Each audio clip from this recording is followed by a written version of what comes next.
Hey, c'est Ninon. Et c'est Camélia. Parlons rugby's. Aujourd'hui, on a essayé de vous faire un review de la série Netflix Full Contact, Six Nations Full Contact, qui revient sur la saison du tournoi Destination de 2000... 2022. Non, de 2023. Déjà, waouh! Oui, parce que 2022, on a fait le Grand Chelem. Et voilà. Et comme vous pouvez voir quand vous regardez la série, c'est pas un documentaire sur le Grand Chelem. Donc, Ah oui, oui, effectivement, effectivement. On a pensé structurer cet épisode en deux parties, donc les points positifs et les points négatifs. Et je pense sans tarder, on peut passer au premier point positif. oui. Pour moi, le premier point positif et le gros positif en fait de cette série, c'est la visibilité que ça donne au rugby. En fait, pour moi, c'est la même chose que ce qu'a fait Drive to Survive pour la Formule 1. Il y a aussi Breakpoint pour le tennis et Full Swing pour le golf. Bien que les deux derniers, la Full Swing et Breakpoint, sont moins populaires que Drive to Survive. Mais du coup, c'est dans cet esprit de démocratiser le sport. Enfin, le rugby, là, en l'occurrence, et le tournoi destination. Et je trouve ça cool. Oui, et un autre point très positif, c'était que là, pour le coup, les 6 équipes ont joué le jeu, ce qui n'était pas forcément le cas pour les autres séries sur les autres sports. Donc là, on avait un peu une vision de tous les acteurs. Donc ça, c'était plutôt sympa.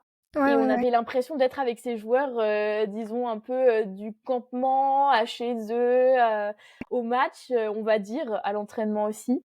Donc non, non, je trouvais que c'était, sur ce point-là, ça démocratise bien le rugby, ouais.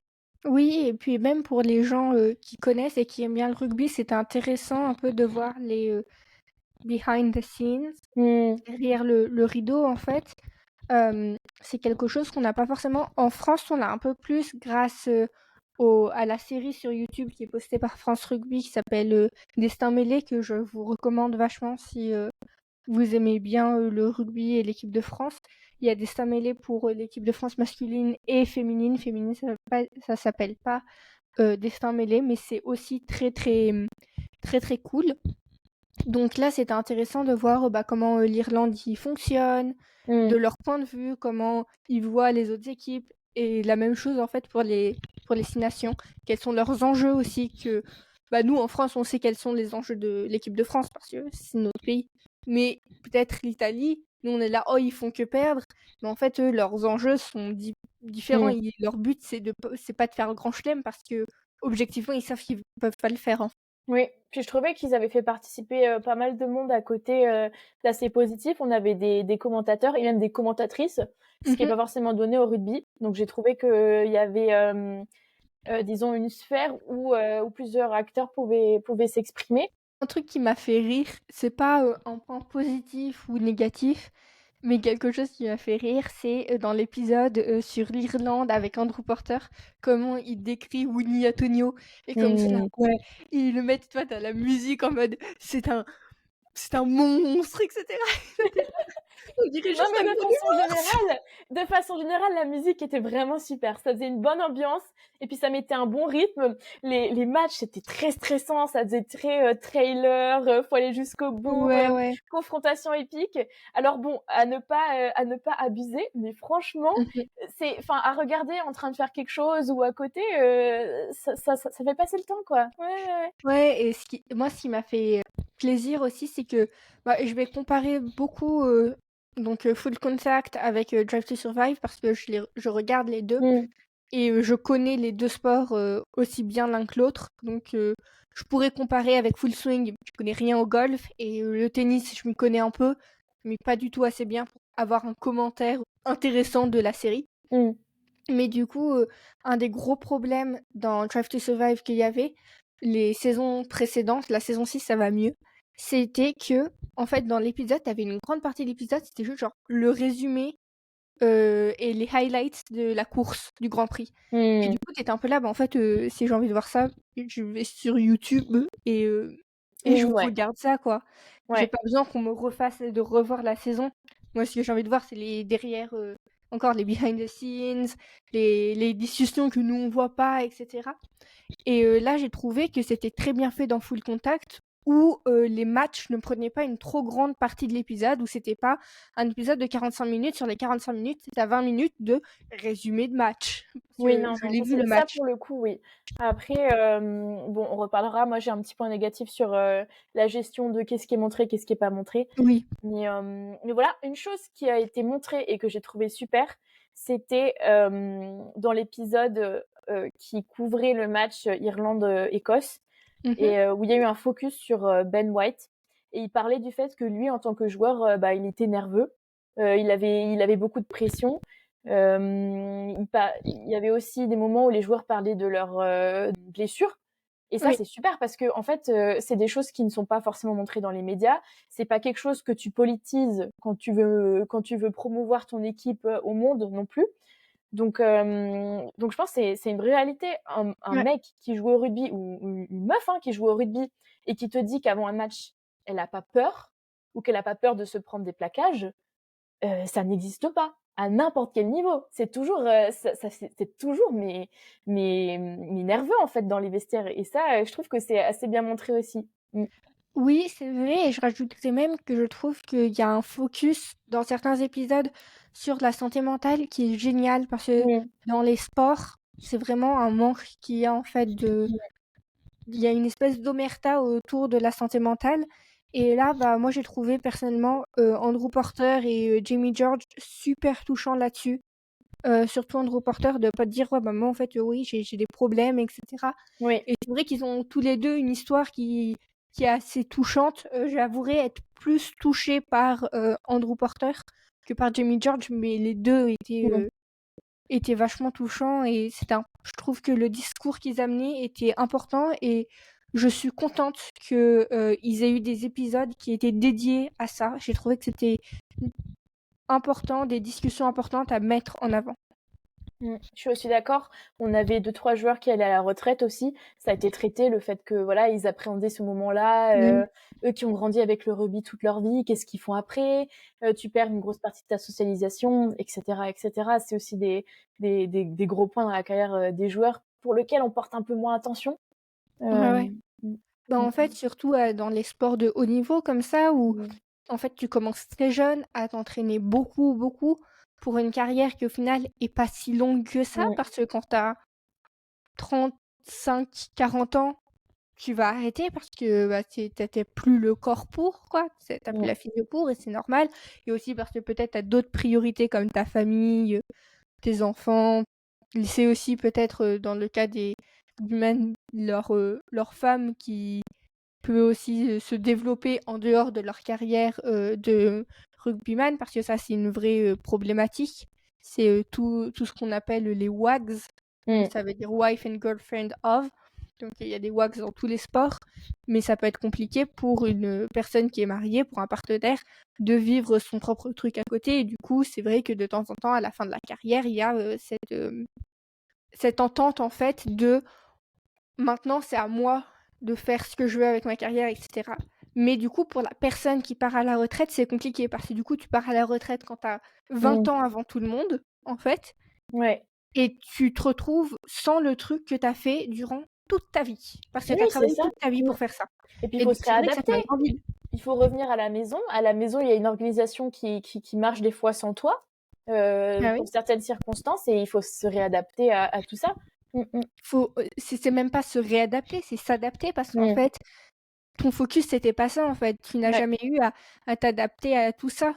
Donc ouais, maintenant, ouais. t'arrives, et bah, en fait, tout ce que tu as vécu, tout ce que tu as fait, etc., bah, en fait, ça compte plus trop là. Parce que Mmh. si c'est ta famille, tu vas t'occuper de ta famille, c'est complètement différent d'un match de rugby, ça n'a rien à voir. L'entraînement, je suis sûre, tu peux trouver des similitudes en mode une équipe, une famille, ça se ressemble, etc. Mais ça reste très différent. Ton rôle Mmh. reste très différent. Donc, ouais, c'est intéressant.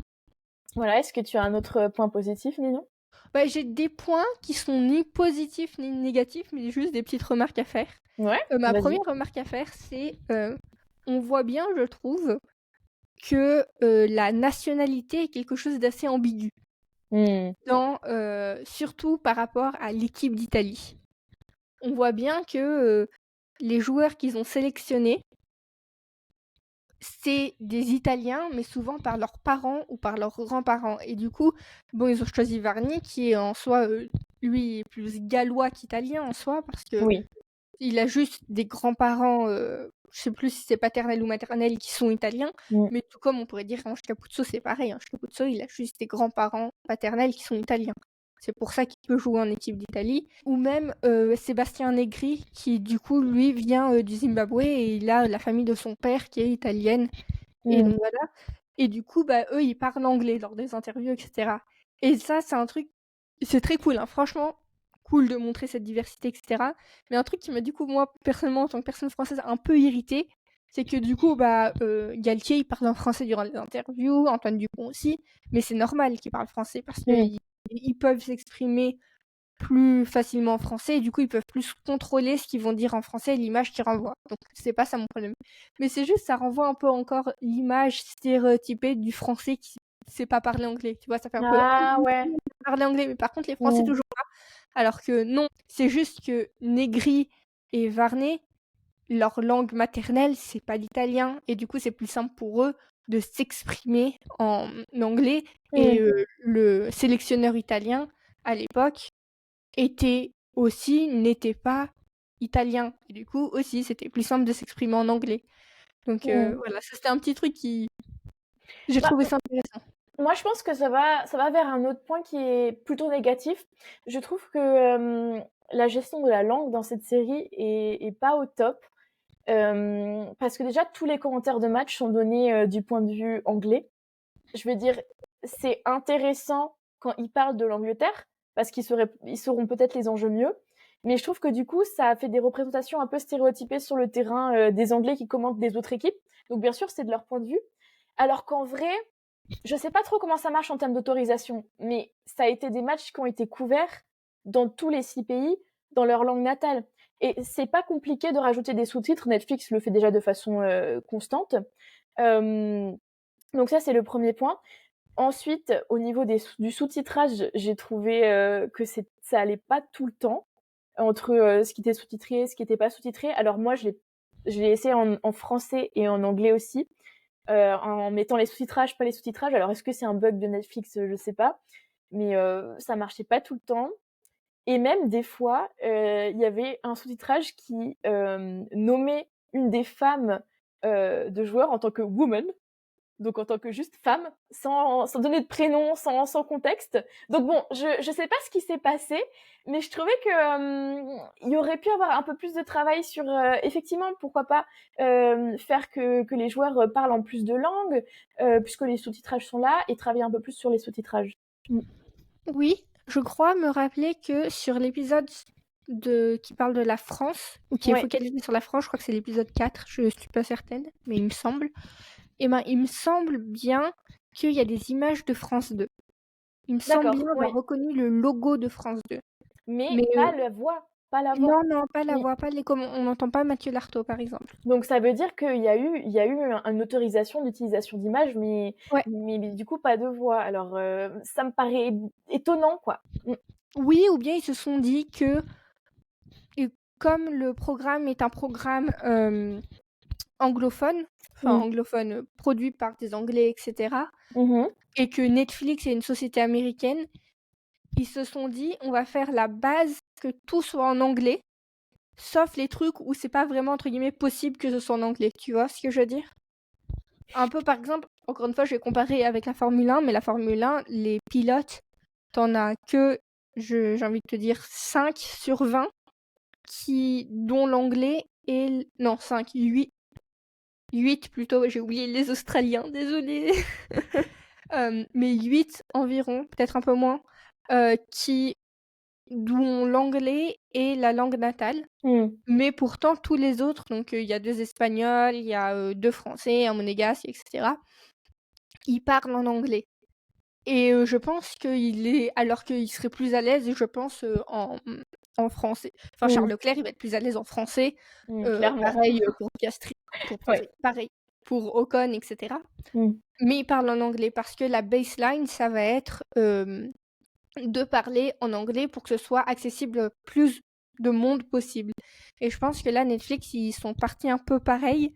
Et je pense qu'aussi Ouais. le fait de parler en français a été imposé par l'équipe de France, a été une des ça je ne sais pas vraiment, hein, je dis pas que c'est la vérité, mais Non, je c'est bien pense possible. Mmh. parce que je vais, lier ça à Drive to Survive, mais pour ceux qui le connaissent, Mattia, Binotto, Mathias quelque chose, bref, l'ancien, team principal de, Ferrari, et ben, il parlait couramment anglais, mais il a choisi de faire toutes ses interviews en italien, alors qu'il Mmh. parle couramment anglais, Mais quoi, c'est il est important, complètement hein. bilingue, Moi, etc. je trouve que la langue, c'est très important, hein. Mais oui, parce Mmh. que là, la langue, en fait, lui, il disait: «Je représente Ferrari, Mmh. l'identité de Ferrari est italienne et du coup, je veux m'exprimer en italien». Et ben, je pense que Galtier, enfin, c'est pas je pense, Galtier est quelqu'un qui est très à l'aise à l'oral, même si on dirait pas comme ça, mais c'est quelqu'un qui sait très bien parler Mmh. et qui sait très bien dire ce qu'il a envie de dire. Oui, oui. Et du coup, je pense que c'était important pour lui de pouvoir dire ce qu'il avait envie de dire et qu'on n'essaye pas de le piéger, tu vois, avec, des questions en anglais où lui, du coup, il comprend mal, où il arrive pas à s'exprimer comme il veut Mmh. et Non, mais je suis où d'accord. c'est Surtout même que moi, pour avoir entendu les accents des gens qui posaient les questions, par exemple, pour l'équipe française, c'est des personnes françaises, hein. ouais, Ils avaient des accents français. Donc je vois pas, en fait, enfin, je pense que ça doit être une question de budget, de faisabilité peut-être en termes d'autorisation et peut-être de timing parce que j'imagine que ça prend plus de temps, plus de ressources pour effectivement créer en sorte que tout le monde puisse s'exprimer de sa façon, créer les sous-titrages, etc. Mais bon, je sais pas. Je trouve que c'est un point sur lequel ils pourraient travailler pour les futures saisons, quoi. ouais, je suis d'accord, surtout que ça a été renouvelé pour une, deuxième saison qui, du coup, est en cours de tournage, là, parce que je suppose, parce que c'est sur le tournoi Destination 2024. L'épisode de la France risque d'être intéressant, je dois dire. J'ai un peu hâte Ouais. de le voir. Donc voilà. Autre point négatif que moi j'ai à dire, mais ça c'est en même temps un point négatif, du coup que j'aime pas trop, qui me fait un peu Mm. et en même temps un truc où je me dis: «Je comprends, c'est normal, c'est une série, c'est Netflix et il faut bien attirer des gens». Mais c'est le drama de temps en temps où je suis un peu Oui. là, c'est un peu trop et mon exemple principal avec ça, c'est Negri. Mm. Je trouve que le chaos c'est très grave, il a eu une concussion, c'est pas drôle et cetera. Mais c'est pas quelque chose, enfin, elle dit: «Oui, j'ai l'impression qu'il allait mourir». Je suis sûre ça t'a fait très peur, d'accord? Mm. Il est sorti et cetera. Mais c'est quelque chose, ça doit pas être la première fois que ça lui arrive. Tu vois ce que je veux dire? Mm. Mm. C'est que s'il fait peut-être un KO comme ça, c'est peut-être la première fois, mais c'est pas la première fois qu'il a une concussion. Oui. Il Ah, fait ça, du c'est sûr. rugby C'est i garanti. et du coup, ils ont mis le truc en mode: «Waouh, c'est une blessure énorme» et cetera et j'étais un peu là: «C'est une blessure importante, mais c'est pas» enfin, tu vois ce que je veux dire? En remettant dans le contexte dans le rugby, c'est sûr que ça paraît un peu moins impressionnant. Après, est-ce que lui, il Exactement. a ressenti comme ça? Je sais pas Ah trop, oui, non, mais mais je dis pas, comment ça a le été contraire, mais tourné, j'ai dit effectivement. tout le truc autour de sa blessure, en fait, et Mmh. du fait de: «Je vais peut-être pouvoir jamais rejouer et Mmh. ma famille compte sur moi» et ça pour moi, c'est Non, je des suis trucs qui me d'accord. gonflent un peu. Mais après, je comprends que, bah, je pense que pour un public américain, par exemple, j'adore les États-Unis, hein, ouais, bah, rien contre vous, mais c'est vrai qu'ils sont plus, prônes à aimer ce genre, d'histoire personnelle, un peu mélodramatique. Alors qu'en tant que Oui, fan du sport, tu regardes le truc et tu es là: «Oui, bon, bah, il il a fait un KO et voilà», tu vois? À la limite, ils auraient fait un truc sur, Jelonch, c'était juste un ex Jelonch, j'ai juste un exemple, ça peut arriver dans une autre équipe, pas française, avec, les croisés, le fait qu'il se soit fait mal et qu'il y oui. avait la deadline de, la coupe du monde, ça, je trouve ça beaucoup plus dramatique que Mmh. le KO de Negri. Voilà. Non, je suis d'accord. Bah, moi, ça rejoint un autre point négatif de mon côté aussi. C'est que je trouve que la structure qui marche pour le coup plutôt bien dans Drive to Survive, parce qu'on a quand même des écuries qui sont là avec des pilotes caractéristiques. Ouais. Là, on parle du rugby, qui est un des sports d'équipe par excellence. Donc, l'idée de prendre à part des personnes, c'est déjà délicat. Donc en fait, disons Mmh. que Netflix ne pourra pas travailler avec grand chose, de façon générale. Donc toutes les histoires qui vont un petit peu pouvoir, comment dire? Glaner, ils vont devoir l'exagérer et c'est obligé. Donc on a un peu un concept où soit vous prenez 2 joueurs, comme totalement opposés entre 2 équipes, soit ils se concentraient sur des histoires un peu touchantes, «Ah, ouais, j'ai grandi dans la pauvreté, le rugby m'a sauvé, ou j'ai une blessure, ou maintenant je suis trop vieux, est-ce que je vais assurer?» Soit il y avait aussi l'idée de compétition dans l'équipe, mais ça marche pas tellement parce que dans Bah tous oui. les cas, les 2 joueurs jamais vont admettre qu'il y a une animosité entre eux. Même entre 2 équipes, c'est au rugby normalement on peut pas, dire: «Ouais, je ne respecte pas l'autre». C'est pas possible, c'est pas Oui, possible. puis il y a un truc moi qui m'a fait rire aussi, c'est que tous les matchs contre l'Angleterre, ils étaient là: «C'est un match tellement important Ah oui! pour cette équipe contre l'Angleterre» et genre pour toutes les équipes, c'était ça. C'est trop drôle. Genre à chaque fois c'était: «C'est un match vraiment incroyable contre l'Angleterre». Ouais, ouais, mais c'est là Donc on voit que c'est un c'était peu drôle. vu du côté anglais aussi, quoi. Parce que, par exemple, le fait que la France mette une tellement cette raclée là à Twickenham aux Anglais, Ouais. ça a été pas on a pas passé beaucoup de temps sur le fait: «Oh là là, c'est Oui! historique et J'étais cetera». dégoûtée, je t'avouerai et Ouais, l'épisode de la France, j'étais là: mmh, «Bon, ficou, OK, intéressant, soit». ouais, Ils étaient là: «Oui, il y a un peu un down». J'étais là: «Non, mais il y avait un petit peu un down, mais c'était même pas vraiment un gros down. On a perdu contre l'Irlande, mais c'est pas comme cette année mmh. un down», tu vois? Et et là, ils te montrent genre 2 minutes du match où on a marqué genre 11 essais et cetera. On a fait des trucs incroyables. Ils sont là: «Bon, bah, du coup, maintenant, ça va un peu mieux». Et tu es là: «Tu rigoles, ça va un peu mieux?» Tu rigoles, on criait sur les toits quand on nous a mis 53 Mais et voilà, 10. ouais, ouais, ouais. Tu aurais mis là, typiquement, les commentateurs, français. Mais alors là, il sera en train de crier, en train de dire comme quoi, c'est incroyable dans le monde du rugby français Mais et je trouve que ça, du côté anglais, bah, logiquement, c'est normal, les commentateurs mmh sont déçus par leur équipe, donc ça se transmet pas.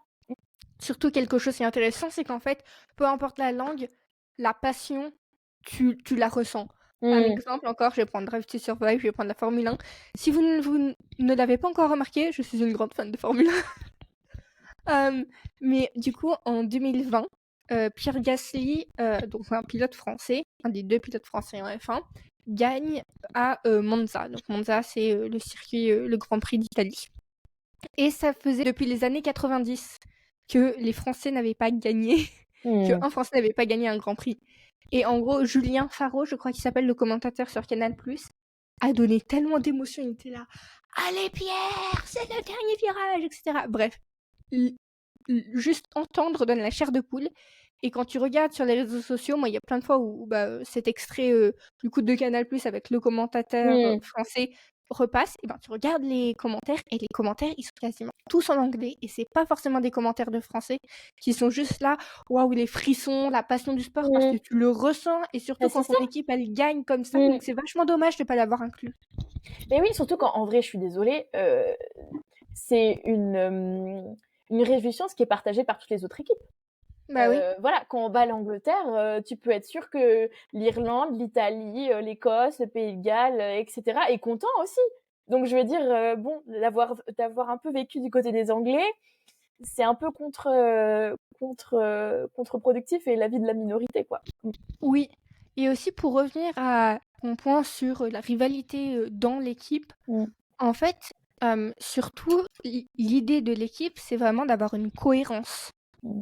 et du coup de pas avoir ces rivalités-là. Mmh. C'est que les finisseurs soient OK dans leur rôle de finisseur et du coup souvent on leur explique quels sont leurs rôles. C'est pour ça qu'aujourd'hui on n'appelle pas ça des remplaçants en mode: «Oh ils remplacent, ils sont moins bons» et cetera. Non, Mmh. c'est juste leur rôle est différent que des titulaires et c'est vachement important ça aujourd'hui dans le rugby, je trouve. Et du coup, je trouve ça dommage d'essayer de dire: «Ah oui, est-ce qu'il va prendre ma place?» et cetera. C'est pas quelque chose comme ça. Autant en Formule 1, tu peux dire oui, parce que les pilotes, même s'ils sont dans la même écurie et qu'ils travaillent ensemble pour faire gagner l'écurie dans le championnat des constructeurs, il y a aussi un championnat des pilotes qui veulent gagner individuellement. Oui, Donc tu as une partie de sport d'équipe et une partie un peu plus individuelle dans la Formule 1. exactement. Dans le rugby, tu as Non. à Tu aucun moment, tu as un as moment l'homme du match. d'individualité. Mais personne préfère avoir l'homme du match que de voir son équipe gagner le tournoi. Ça Ah n'existe pas mais ça. oui! Mmh. Mais surtout quand tu regardes les réactions des joueurs, Mmh. quand, d'ailleurs j'ai toujours pas compris, comment faudra que je me renseigne, mais j'ai pas compris qui choisit l'homme du match, genre. Je sais Mmh. qu'en Formule 1, le pilote du jour, c'est voté par, les spectateurs de la course, mais là, le joueur du match, je sais pas du tout qui le choisit. On se Mais renseignera. ouais, on se renseignera, on vous dira au prochain podcast.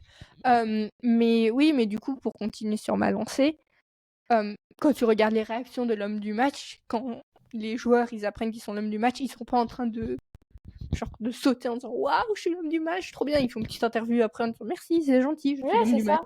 et Puis des voilà. fois, ils sont en mode, «Ouais, mais ça devrait pas être moi, hein, il y a l'autre, qui a fait vachement plus de travail», Oui, ça arrive très souvent ça. Ou «C'est pas moi bah, tout seul, j'ai beaucoup travaillé avec tel coéquipier qui a brillé», oui, puis il y a une année, je me rappelle plus quand, à un tournoi destination, c'était contre l'Italie, je crois bien.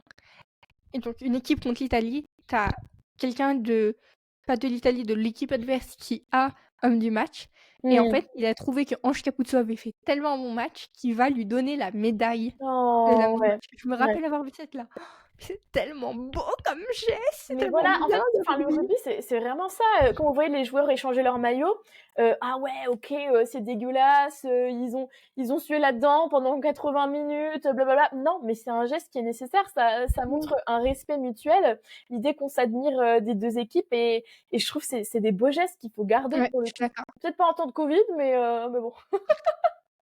Non, bah, de toute façon, le rugby est pas un jeu, très, Covid friendly, on va dire. Mais non, Oui, peut-être un dernier point sur ce point négatif. Euh, Encore une fois, il y avait eu à l'époque, donc en 2023, le conflit entre l'équipe du Pays de Galles et sa fédération. oui, Et pour le coup, ça, c'est un vrai drame. Il y aurait pu avoir un oui, travail de fond qui a été fait là-dessus, sur les informations, sur les causes, sur ouais, les conséquences. je suis Là, il d'accord. n'y a rien qui est filmé. Et en tant que l'équipe de Galles, je peux comprendre qu'on veuille pas montrer ça à la caméra. Mais du coup, je trouve que ça manque beaucoup. Ça manque beaucoup parce que ça a été Oui, une puis grosse partie du tournoi, quoi. même s'ils pourraient expliquer pourquoi ils font ça en fait. Mmh. Qu'est-ce qui s'est passé? Là, tu comprends pas vraiment Ouais. qu'est-ce qui s'est passé. Mmh. Voilà. Et moi, j'aimerais juste finir sur Finn Russell. Mmh. Ils ont fait un épisode qui est vachement focalisé sur Finn Russell. Finn Russell a l'air du méchant. C'est un peu Ouais, mais comme c'est ce qu'ils ont pas. fait, le même traitement qu'ils ont fait à. Encore une fois, pourtant, je suis pas une grande fan de Finn Russell, j'ai un peu Mmh. du mal avec lui. Mais c'est un peu ce qu'ils ont fait à Max Verstappen au début de Drive to Survive, où Mmh. en gros, ils ont besoin d'un méchant, ils ont choisi lui. Ouais, c'est Et ça. quand tu là, mais on n'a pas besoin d'un méchant dans Mmh. un tournoi de rugby. Enfin, je sais, j'ai pas trop compris l'idée derrière tout ça. Mmh. J'ai une dernière chose à dire, c'est au niveau de la chronologie. Je trouvais que c'était un petit peu bizarre parce qu'effectivement, le tournoi destination se joue en journée, où tu as 3 matchs pendant la même journée. Et là, on suivait des équipes, ce qui est pas déconnant non plus, ce qui permet d'avoir un focus sur une ou deux équipes à chaque fois. Mais ça faisait qu'à chaque épisode, tu avais le match d'avant, qui n'était pas forcément dans l'ordre chronologique, traité un peu plus rapidement que le match actuel, sur lequel l'épisode était concentré. Euh, Et en plus, moi, bon, j'ai peut-être eu des bugs Netflix hein, quand j'ai regardé, mais des fois les épisodes se chargeaient pas dans l'ordre, donc ça arrive assez fréquemment. Je sais pas si vous avez le même problème avec Non, ça Netflix. c'est un bug Netflix, ça Ok. c'est bizarre. Mais ce qui faisait que vraiment des fois, en tout cas, si tu n'es pas déjà un petit peu initié au rugby, tu peux pas vraiment comprendre ce qui se passe et voir la chronologie. Euh, Oui, je sais pas comment tu l'as ressenti. Au-delà de ça, je crois que j'ai l'habitude en fait, parce que Drive to Survive c'est un peu la même chose, ils font ok, trois grands prix, puis après ils reviennent des grands prix d'avant, etc. Mais moi, personnellement, je trouve que c'est mieux comme ça, ok, parce que sinon, je pense que ce serait un peu bizarre en fait de faire journée par journée. Je trouve oui. que du Il coup, y aurait- t'enlèverais le côté humain qui est la grande Exactement. Il force y aurait pas forcément le de la focus série. sur les équipes. Et ça, je le comprends. Mais du coup, la conséquence, c'est que l'audience qui est attirée, c'est pas du tout une audience de curieux et qui veulent découvrir le sport, je trouve, parce que déjà, les règles ne sont pas expliquées. Oui, ça, oui, je suis d'accord. Les points ne sont pas expliqués non plus. On parle de bonus. Personne ne sait ce que c'est en ne regardant que la série. Et en même temps, pour le coup, je suis pas tellement d'accord avec toi.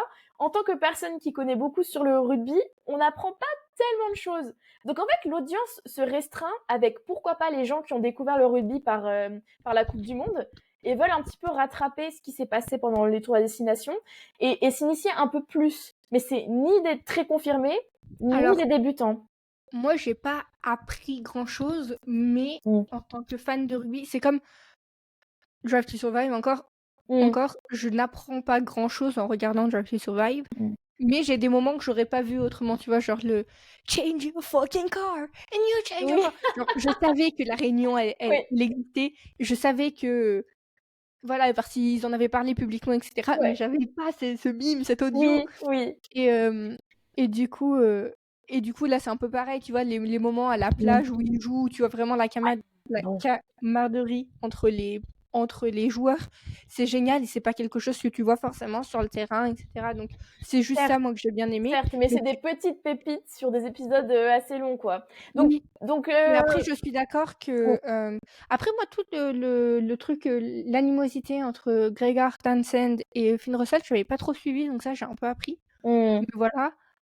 Après, je suis d'accord qu'ils savent pas trop encore à qui ils s'adressent ouais, parce que ouais, ça reste. Le contenu est très global, mais les règles sont. Mais la base n'est pas expliquée. Et je exactement. pense que nous, on a eu un peu aussi ce problème au début de notre podcast. Ça fait 2 mois, même pas qu'on fait le podcast, mais je dois dire aussi qu'au début, quand je regarde de temps en temps notre premier épisode, ou quand je l'ai monté, etc., je me suis rendu compte que, en même temps, de temps en temps, on parlait de choses super niches, super précises, Mm. et à d'autres moments, on expliquait les règles du rugby. Enfin, tu vois, où du coup, c'était un peu Non, je suis d'accord. bizarre. Alors, ça peut avoir son avantage Mais dans le sens où ça peut toucher un petit peu tout le monde, mais ça va jamais satisfaire tout le monde. Donc, exactement, mais je pense que c'est voilà. la première saison, ils sont en Mm, train de découvrir un mm, peu mm, mm, mm. le sport, comment ils font, etc. Donc on verra la prochaine saison. Pour conclure, un dernier mot, Camélia? Ouais, moi, je trouve c'est bien quand même qu'il y ait une série sur le rugby. Voilà, j'ai bien aimé la regarder de façon globale. Bon, j'avais regardé la série sur l'équipe de France et il y a d'autres séries aussi dans le monde. Donc, n'hésitez pas à faire vos recherches. On pourra peut-être faire une liste qu'on pourra mettre en description. Mais non, franchement, j'ai été un petit peu collée à mon portable pendant un petit moment, ouais. Oui, moi aussi, ça m'a diverti, c'était Mm, sympa. Là, j'ai regardé. Je vous avouerai que je pense pas que j'aurais fini la saison si on n'avait pas fait ce podcast. mm, Parce qu'en fait, juste à un moment, je m'ennuyais un peu. C'était des choses que je savais, j'avais vu les matchs et voilà. mm, Donc en tant que grande fan de rugby, c'est pas, je pense que ça s'adresse pas forcément à moi.